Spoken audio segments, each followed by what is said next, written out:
done over the last 1 year, Mr. Speaker, the cost of living would be much lower, and some people will not be living in the houses they are living up on hills. I want to congratulate the County Assembly of Meru that whatever the outcome of today, they should not go home feeling that they did the wrong thing. They undertook their constitutional mandate. Mr. Speaker, today we are damned if we do, we are damned if we don't. Let me make it clear.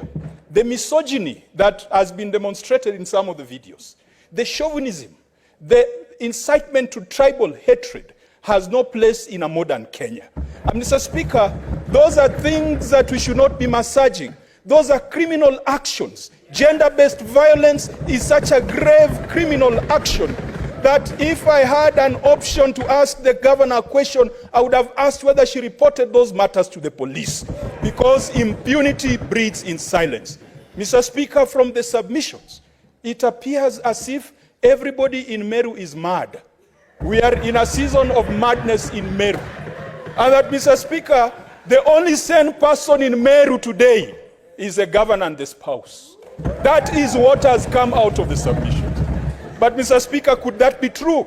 That all the great men and women of Meru, including the Deputy Speaker of this House, are mad, are in a season of madness, and the only lucid person can be the governor? Mr. Speaker, that presupposes and that indicates there's a big, big problem that an impeachment cannot solve.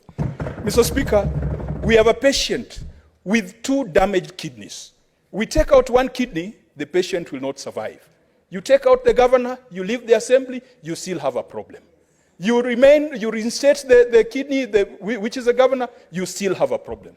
Mr. Speaker, Article 192 says that where a county government has irretrievably broken down, that county should be suspended, that county should be sent to a fresh election. And Mr. Speaker, even though we do not have the original jurisdiction on that, I want to encourage the citizens of Meru to call for a suspension of the county government, to send Governor Kawira back to the people, and to send the MCAs back to the people. We have been told a lot of stories about who is popular and who is not popular.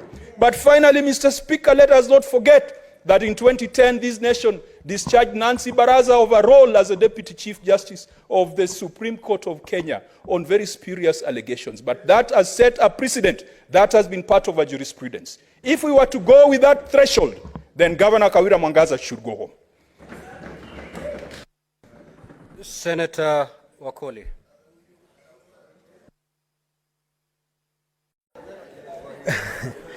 Asante Mheshimiwa Spika.